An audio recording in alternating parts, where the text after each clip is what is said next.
ನಮಸ್ತೆ ಎಲ್ಲರಿಗೂ, welcome to S K Mysuru ರುಚಿ. ಈ ದಿನ ಮಜ್ಜಿಗೆ ಸಾರು ಹೇಗೆ ಮಾಡೋದು, ಬೆಳಗಿನ ತಿಂಡಿ, ಈ ತೋತಾಪುರಿ ಮಾವಿನಕಾಯಿ ಹೇಗೆ ಉಪಯೋಗಿಸ್ಕೊಂಡು ತಿನ್ನೋದು ಅಂತ ತೋರಿಸ್ಕೊಡ್ತೀನಿ. ನೋಡ್ಕೊಂಬರಿ ಬನ್ನಿ. ನೋಡಿ, ಮೆಜರಿಂಗ್ ಕಪ್ಪಲ್ಲಿ ಒಂದು ಕಪ್ಪು ಅಕ್ಕಿ ಹಾಕಿದ್ದೀನಿ. ಸ್ವಲ್ಪ ಅನ್ನ ಇತ್ತು, ಅನ್ನ ಹಾಕ್ಕೊಂಡಿದ್ದೀನಿ.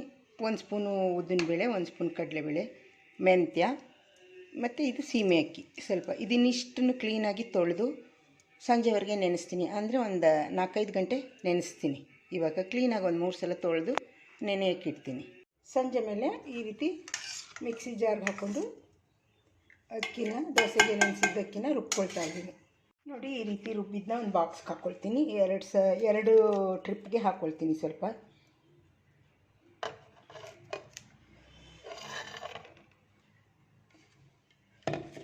ಈಗ ಇನ್ನೊಂದು ಸಲ ಹಾಕ್ಕೊಂಡು ರುಬ್ಕೊಂಡ್ರೆ ಆಯಿತು. ನೋಡಿ, 2 ಸಲನೂ ರುಬ್ಕೊಂಡಿದ್ದೀನಿ.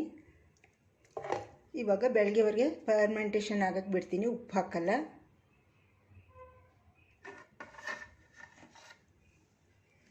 ಬೆಳಗ್ಗೆ ಎದ್ದು ಉಪ್ಪು ಹಾಕ್ಕೊಂಡು ದೋಸೆ ಮಾಡೋಣ.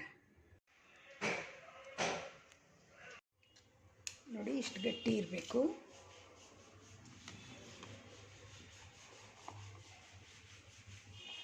ಈಗ ತವಾ ಕಾಗಿದೆ, ಒಂದು ಸ್ವಲ್ಪ ಎಣ್ಣೆ ಹಾಕಿದ್ದೀನಿ. ಒಂದು ದೋಸೆ ಹಿಟ್ಟು,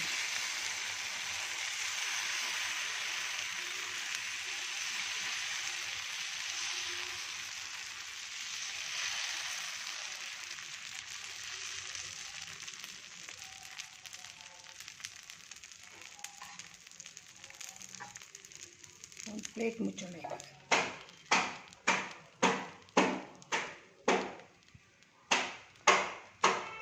ಇಷ್ಟು ಬೆಂದಮೇಲೆ ಸ್ವಲ್ಪ 1 ಸ್ಪೂನ್ ಎಣ್ಣೆ ಹಾಕೋಣ. ಮೇಲೆ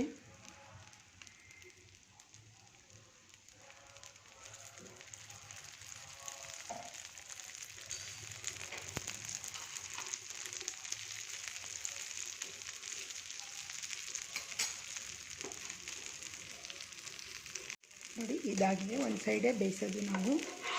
ಬೇಕು ಅಂದರೆ 2 ಸೈಡು ಬೇಯಿಸ್ಕೋಬೋದು. ಇವಾಗ ಇನ್ನೊಂದು ದೋಸೆ ಹಾಕೋಣ.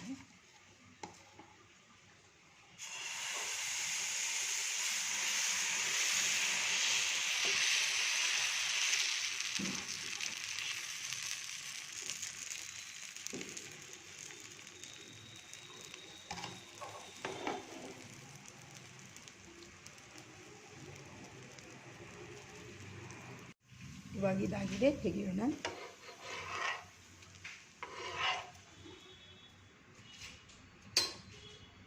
ನೋಡಿ, ಈ ರೀತಿ ಕ್ಯಾರೆಟ್ ಬೀನ್ಸ್ ಗೊಜ್ಜಿಯೊಂದಿಗೆ ಸರ್ವ್ ಮಾಡಿಕೊಟ್ಟಿದ್ದೀನಿ. ಒಂದು ಪಾತ್ರೆಯಲ್ಲಿ ಸ್ವಲ್ಪ ನೀರಿಟ್ಟಿದ್ದೀನಿ. ಇಲ್ಲಿ ಸ್ವಲ್ಪ ಒಂದು 10 ಗೋಡಂಬಿ ನೆನೆಸ್ಕೊಂಡಿದ್ದೀನಿ. ಇಲ್ಲಿ ಸ್ವಲ್ಪ ಏಲಕ್ಕಿ ಪುಡಿ, ಉಪ್ಪಿನ ಪುಡಿ ಹಾಕ್ತೀನಿ. ಇದಕ್ಕೆ ಸ್ವಲ್ಪ ನಿಂಬೆ ರಸ ಎಷ್ಟು ಬೇಕೋ ಅಷ್ಟು ಹಾಕೋಬೋದು. ಇದು ನಾನು ನಿಂಬೆ ರಸ ತೆಗೆದ್ಬಿಟ್ಟು ಫ್ರೀಝರಲ್ಲಿ ಇಟ್ಕೊಂಡಿರ್ತೀನಿ. ಸ್ವಲ್ಪ ಈಚೆಗೆ ತೆಗೆದ್ರೆ ಅದು ನೀರಾಗುತ್ತೆ. ಆವಾಗ ನಾವು ಎಷ್ಟು ಬೇಕೋ ಅಷ್ಟು ಹಾಕೋಬೋದು. ಮನೆಗೆ ಯಾರು ಬಂದಾಗ ಜ್ಯೂಸ್ ಮಾಡ್ಕೊಡೋಕ್ಕೆ ತುಂಬ ಚೆನ್ನಾಗಿರುತ್ತೆ.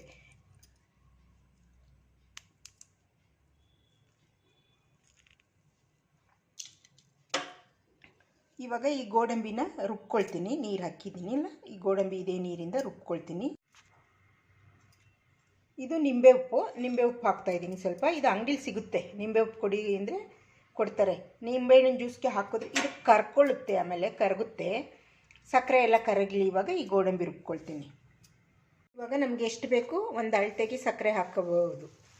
ಆಮೇಲೆ ಕುಡಿದು ನೋಡಿದಾಗ ಜಾಸ್ತಿ ಸಿಹಿ ಇದ್ದರೆ ನೀರು ಬೆರೆಸ್ಕೋಬೋದು, ಸಪ್ಪೆ ಆದರೆ ಸಕ್ಕರೆ ಹಾಕ್ಕೋಬೋದು. ಇವಾಗ ಸಕ್ಕರೆ ಹಾಕ್ತೀನಿ. ಇದಕ್ಕೆ ಎಲ್ಲ ಕರಗಿಸ್ತೀನಿ ಸಕ್ಕರೆ ಹಾಕಿಬಿಟ್ಟು.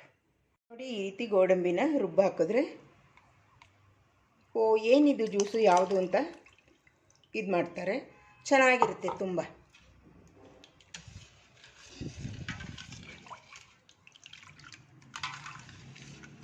ಇದೆಲ್ಲ ತೊಳೆದು ಹಾಕ್ತೀನಿ ಸ್ವಲ್ಪ ಜಾರೆಲ್ಲ. ಈ ರೀತಿ ಸ್ಪೆಷಲ್ ಇಂಗ್ರೀಡಿಯೆಂಟ್ಸ್ ಗೋಡಂಬಿ ಹಾಕಿಬಿಟ್ಟು ನಿಂಬೆಹಣ್ಣಿನ ಜ್ಯೂಸ್ ಮಾಡಿಕೊಡಿ ಬಂದವ್ರಿಗೆ. ಇದನ್ನು ಫ್ರಿಜ್ಜಲ್ಲಿ ಇಟ್ಬಿಟ್ರೆ ತಣ್ಣಗಾಗುತ್ತೆ. ಒಂದು ಬಾಟ್ಲಲ್ಲಿ ಶೇಖರಣೆ ಮಾಡ್ಕೊಂಡು ಇಟ್ಕೋಬೋದು. ಯಾರು ನೆಂಟರು ಬಂದಾಗ ಸಡನ್ನಾಗಿ ಕೊಡ್ಬೋದು, ತಣ್ಣಗಿರುತ್ತೆ. ಇದೇನು ಈ ಥರ ಇದೆ ನಿಂಬೆಹಣ್ಣು ಜ್ಯೂಸು ಅಂತ ಕೇಳ್ತಾರೆ. ಈ ಗೋಡಂಬಿ ಹಾಕೋದ್ರಿಂದ ತುಂಬ ಚೆನ್ನಾಗಿರುತ್ತೆ. ಒಮ್ಮೆ ನೀವು ಮಾಡಿ ನೋಡಿ.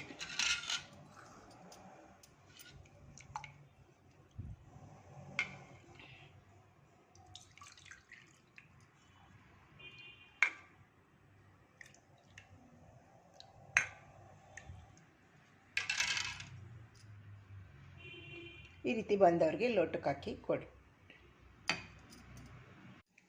ಮೊದಲಿಗೆ ಸ್ವಲ್ಪ ಎಳ್ಳು ಇಟ್ಕೊಂಡಿದ್ದೀನಿ, 1/4 ಕಪ್ ಆಗೋಷ್ಟು. ಇದನ್ನು ಲೈಟಾಗಿ ಹುರ್ಕೊಳ್ಳೋಣ. ಇದು ಹುರಿದಾದ್ಮೇಲೆ ಇಲ್ಲಿ ಸ್ವಲ್ಪ ತೆಂಗಿನಕಾಯಿ, ಬೆಳ್ಳುಳ್ಳಿ, ಕೊತ್ತಂಬರಿ ಸೊಪ್ಪು, ಕರಿಬೇವು, ಉಪ್ಪು ಇಟ್ಕೊಂಡಿದ್ದೀನಿ. ಒಂದು 5-6 ಬ್ಯಾಡಗಿ ಮೆಣಸಿನ್ಕಾಯಿ, ಹುಣಸೆಹಣ್ಣು ನೆನೆಸ್ಕೊಂಡಿದ್ದೀನಿ. ಇದಿಷ್ಟನ್ನು ಮಿಕ್ಸಿ ಜಾರ್ಗೆ ಹಾಕಿಬಿಟ್ಟು ಚಟ್ನಿ ರುಬ್ಕೊಳ್ತೀನಿ. ಇದು ಎಳ್ಳು ಚಟ್ನಿ ತುಂಬ ಚೆನ್ನಾಗಿರುತ್ತೆ. ದೋಸೆ ಚಟ್ನಿ, ದೋಸೆ, ರೊಟ್ಟಿ, ಚಪಾತಿ, ಇಡ್ಲಿ ಎಲ್ಲದಕ್ಕೂ ಚೆನ್ನಾಗಿರುತ್ತೆ. ಅನ್ನಕ್ಕೂ ನೆಂಚ್ಕೊಂಡು ತಿನ್ಬೋದು. ಈ ಬೇಸಿಗೆ ಕಾಲದಲ್ಲಿ ತಂಪು ಕೂಡ ಇದು. ಸ್ವಲ್ಪ ಘಮ ಬರೋ ತನಕ ಹುರ್ಕೊಂಡು ಚಟ್ನಿ ಮಾಡೋಣ. ಈ ಸಾಮಾನುಗಳನ್ನೆಲ್ಲ ಹಾಕಿಬಿಟ್ಟು ಮಿಕ್ಸಿ ಜಾರ್ಗೆ ಹಾಕಿ ನೀರು ಹಾಕ್ಕೊಂಡು ನುಣ್ಣಗೆ ರುಬ್ಕೊಳ್ತೀನಿ. ಇಷ್ಟು ಹುರ್ಕೊಂಡ್ರೆ ಸಾಕು. ಚಟಪಟ ಅಂತ ಸಿಡಿಯೋದು ನಿಮಗೆ ಗೊತ್ತಾಗುತ್ತೆ, ಘಮ ಬರುತ್ತೆ. ತುಂಬ ಸೀಸಬಾರ್ದು.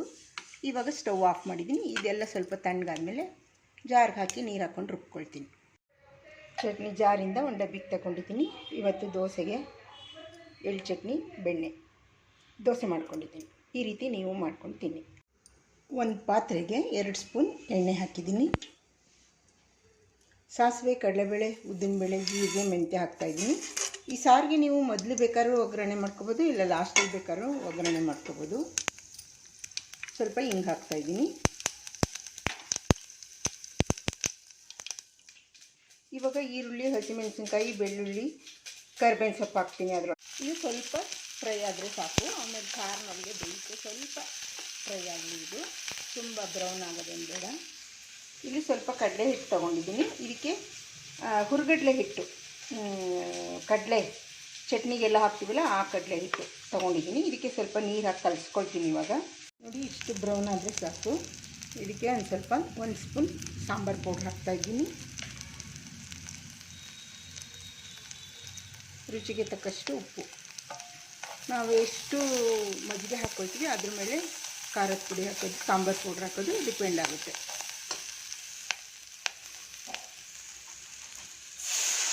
ಇವಾಗ ಸ್ವಲ್ಪ ಮಜ್ಜಿಗೆ ಹಾಕ್ತಾಯಿದ್ದೀನಿ.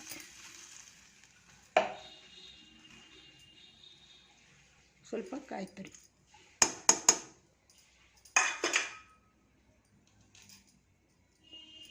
ಸ್ವಲ್ಪ ಕೊತ್ತಂಬರಿ ಸೊಪ್ಪು,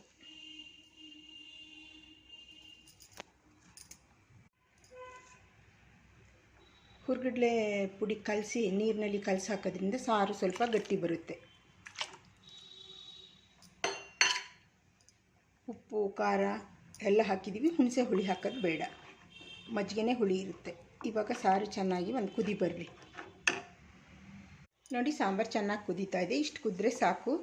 ಇದು ಮಜ್ಜಿಗೆ ಸಾರು, ಮುದ್ದೆ, ಅನ್ನಕ್ಕೆ ತುಂಬ ಚೆನ್ನಾಗಿರುತ್ತೆ. ಈ ಬೇಸಿಗೆ ಕಾಲದಲ್ಲಿ ಈ ರೀತಿ ಮಜ್ಜಿಗೆ ಸಾರು ಮಾಡ್ಕೊಳ್ಳಿ. ಇವಾಗ ಒಂದು ಅಕ್ಕಿಗೆ 2 ನೀರು ಥರ ಹಾಕಿದ್ದೀನಿ. ಅನ್ನಕ್ಕೆ ಇಟ್ಕೊಳ್ಳೋಣ. ಸಾಂಬಾರು ತೆಗೆದ್ಬಿಟ್ಟು 2 ವಿಷಲ್ ಬರ್ಸ್ಕೊಂಡ್ರೆ ಸಾಂಬಾರು ಅನ್ನ ರೆಡಿ. ಈ ಕಡೆ ಸಾಂಬಾರು ರೆಡಿಯಾಗಿದೆ ಮಧ್ಯಾಹ್ನದ ಊಟಕ್ಕೆ.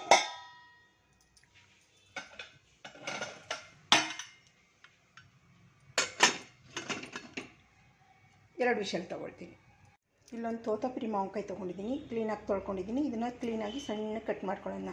ನಮ್ಗೆ ಹೇಗೆ ಬೇಕೋ ಹಾಗೆ ಕಟ್ ಮಾಡ್ಕೋಬೋದು. ನೋಡಿ, ಈ ರೀತಿ ಸಣ್ಣ ಕಟ್ ಮಾಡಿದ್ದೀನಿ. ಒಂದು ಪಾತ್ರೆಗೆ 1-2 ಸ್ಪೂನ್ ಸಕ್ಕರೆ, 2 spoon red chilli powder, Kashmiri red chilli powder, ಉಪ್ಪು ರುಚಿಗೆ. ಇದು ಸಾಂಬಾರು ಪೌಡ್ರು, ಸಾಂಬಾರಿಗೆಲ್ಲ ಹಾಕ್ತೀವಲ್ಲ ಅದು. ಇದು ಹುರ್ಗಡ್ಲೆ ಪುಡಿ. ಇಷ್ಟು ತೊಗೊಂಡಿದ್ದೀನಿ. ಇದರೊಳಗಡೆ ಇವಾಗ ಮಾವಿನಕಾಯಿ ಹಾಕಿ ಮಿಕ್ಸ್ ಮಾಡ್ತೀನಿ. ಈ ರೀತಿ ಮಾಡಿದ್ರೆ ಹೋಗ್ತಾ ಬರ್ತಾ ಒಂದು ಪ್ಲೇಟ್ಗೆ ಹಾಕ್ಕೊಂಡು ತಿನ್ಬೋದು. ಊಟದ ಜೊತೆ ಸೈಡ್ ಡಿಶ್ ಆಗಿ ಇಟ್ಕೊಂಡು ಅನ್ನದ ಜೊತೆ ತಿನ್ಬೋದು. ಈ ರೀತಿ ನೀವು ಮನೇಲಿ ಮಾಡ್ಕೊಳ್ಳಿ. ತೋತಾಪುರಿ ಮಾವಿನಕಾಯೇ ಆಗಬೇಕು ಇದಕ್ಕೆ. ನೋಡಿ, ಈ ರೀತಿ ಸರ್ವ್ ಮಾಡ್ಕೊಳ್ಳೋದು. ಅನ್ನ, ಮಜ್ಜಿಗೆ ಸಾರು, ನೆಂಚ್ಕೊಳ್ಳೋಕೆ ಖಾರ, ಇದು ರಸಾಯನ ಬಾಳೆಹಣ್ಣು, ಹಳಸನ್ ತೊಳೆದು. ಈ ಮಾವಿನಕಾಯಿ ತೋತಾಪುರಿದು ಅದು ತುಂಬ ಚೆನ್ನಾಗಿರುತ್ತೆ. ತೋತಾಪುರಿದು ಮಾವಿನಕಾಯಿ ಒಂದು ಸಲ ಮಾಡ್ಕೊಂಡು ನೋಡಿ. ಈ ರೆಸಿಪಿ ನಿಮಗೆ ಇಷ್ಟ ಆದರೆ ಲೈಕ್ ಮಾಡಿ, ಶೇರ್ ಮಾಡಿ, ನನ್ನ ಚಾನಲ್ಗೆ ಸಬ್ಸ್ಕ್ರೈಬ್ ಮಾಡಿ. ಮತ್ತೆ ಬರ್ತೀನಿ ಹೊಸ ರುಚಿಯೊಂದಿಗೆ. ಬಾಯ್.